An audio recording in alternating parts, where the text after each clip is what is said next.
Needless to say, it is a great honor for me to be among you today and to have been awarded this honorary doctorate in philosophy.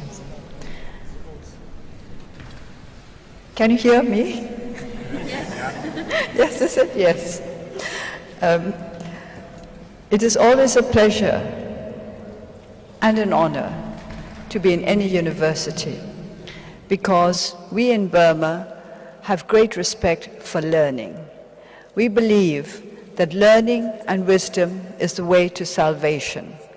This is why, in my country, as we seek political reform, we seek educational reform as well.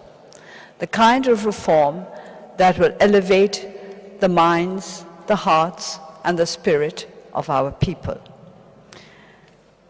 I have chosen to speak today at the ceremony on self and others in politics. I have chosen to speak about politics because I'm a politician.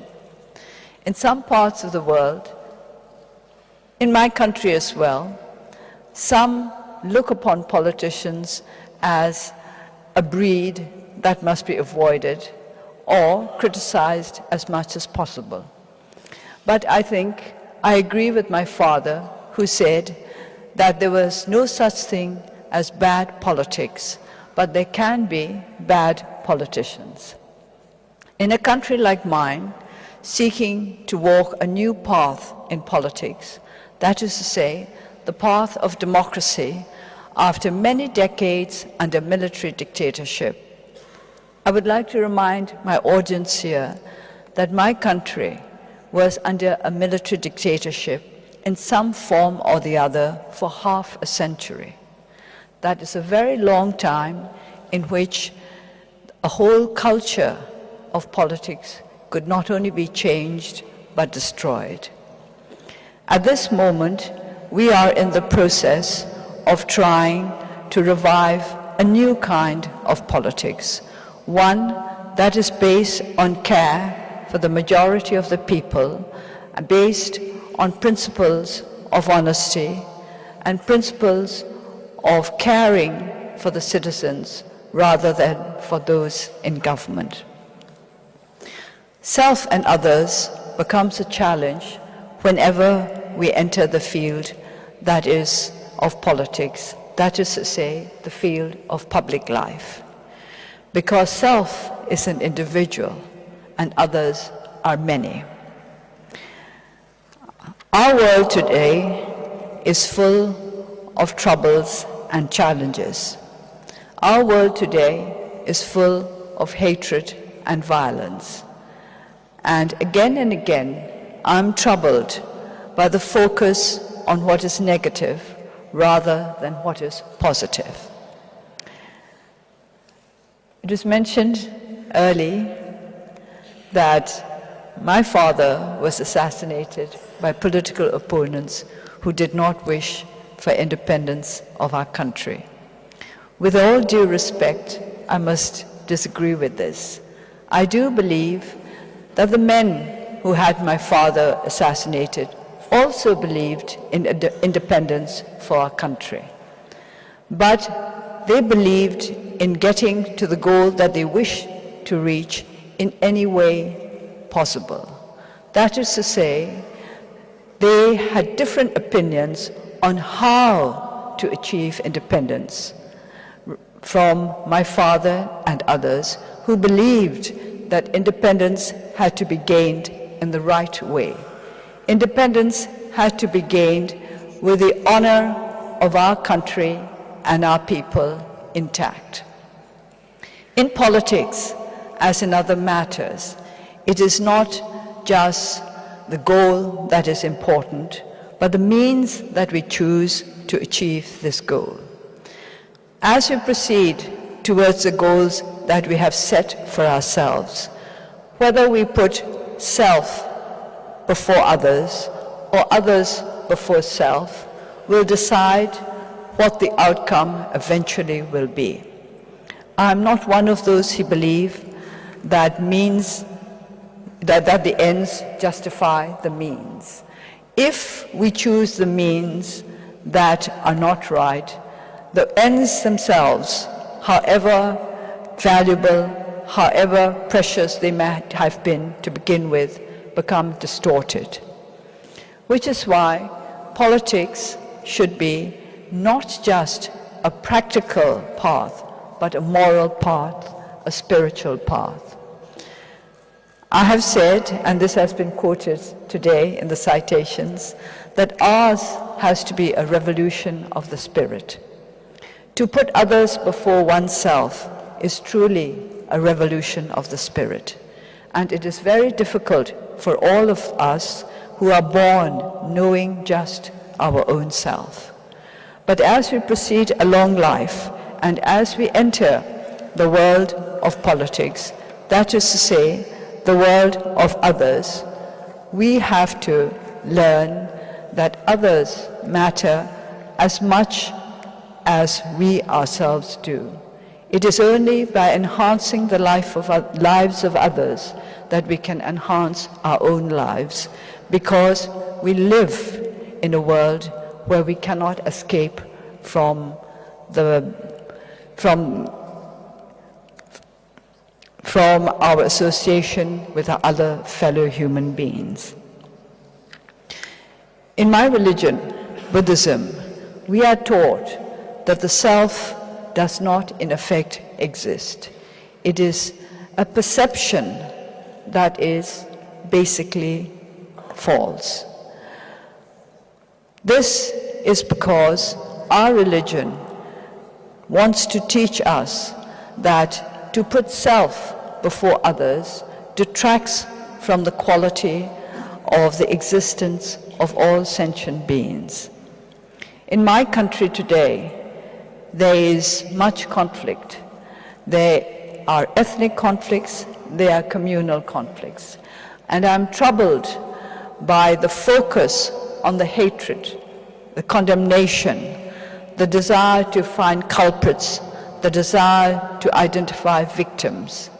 When I say that I am not interested in condemnation, but in reconciliation, it falls often on deaf ears.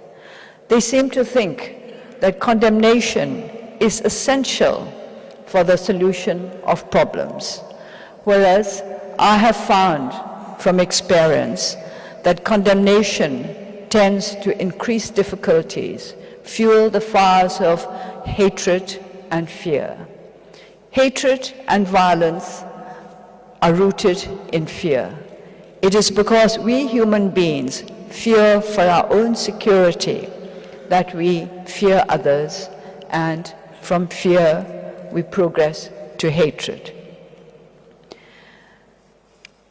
When I speak at universities, I wish always primarily to address the students, the young, because the future of the world is in their hands, and also because I believe that we come into this world free from hatred, but we learn it as we go along.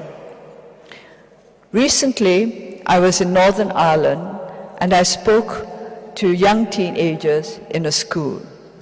Their attitudes, their values were very different from their parents and grandparents who had been engaged in violent conflict for many decades. They said they did not feel the same. For them, there was no problem in reaching out to those of a different, it is difficult to say a different religion in Northern Ireland, but to those of a different way of belief. All Christians in Northern Ireland who had fought against each other for generations. But these young people were free from that kind of hatred and prejudice. This is why I believe there is always hope for our world, and this is why I reach out to young people to build a world in which others can matter as much as the self. In my country, after half a century of military rule, there is much resentment against authoritarianism, against the military, against these elements which we believe had blighted the life of our nation. But I believe that the answer to our problems can only come with understanding and with reconciliation. We have never hated the military, or let me say, I have never hated the military. My father was the founder of the Burmese army, and although I was placed under house arrest for many years by the military regime, they never forgot that I was my father's daughter and treated me with respect and consideration. This I have always acknowledged, and I am duly grateful for the consideration.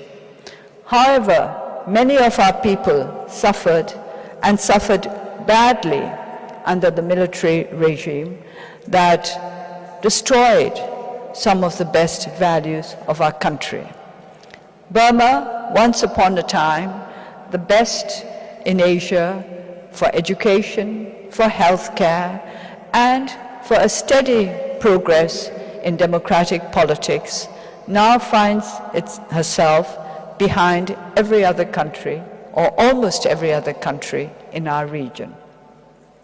But this is not a time for bitterness. We have been given a chance to remedy what has happened in the past. We have been given a chance to heal the wounds of our nation and to move forward. We have given a chance to put others on the same level as ourselves and to move forward together. In our quest, we have been helped greatly by friends from all over the world who have encouraged us and shown us the right way by their generosity, by their concern and their care for our people. The people of Italy, the people of Bologna, will not be affected by what happens in Burma. Yet, knowing that the fate of the people of my country had little bearing on your own lives, you cared enough to reach out to us, to demonstrate your solidarity with our struggle. This is putting others on the same level as yourself. You who have helped us throughout these years have taught us that it is possible to put the self behind others. It is because of these lessons that I'm grateful to you, not for the degree, which I appreciate, the ring, the book, the beautiful ceremonies, but for the spirit and heart that led you to support us, and that, I believe, made you believe in our cause. I believe our cause will prevail because you believe our cause will prevail. You have given us the hope and the strength to carry on at a time when it seemed as though the obstacles were insurmountable. There were years when my party, the National League for Democracy, and others fighting for democracy in Burma felt that our cause was going to take many decades to prevail. But it did not take as long as some had feared, because the support of the world was greater than we had known. As I accept the honorary degree from an esteemed and precious institution, I would like to use the opportunity to call out to the world to think of others as you think of yourselves, not to think of fueling hatred, not to try to make worse areas of conflict by concentrating on the negative and on what will not generate more understanding and more compassion among us. What we need most of all are understanding and compassion. If we could all cultivate these qualities, then we would be able to surmount the problems with which we are faced. As Burma moves towards efforts to complete our transition to a democratic system that will assure basic human rights for our people, we would wish that you were by our side, not just to support us and help us, but to celebrate with us and to join us together in efforts to help others who are still in need of help. In my country, in other countries, all over the world, there are peoples who need help, not just in the betterment of their material lives, but in the betterment of their spiritual and moral lives.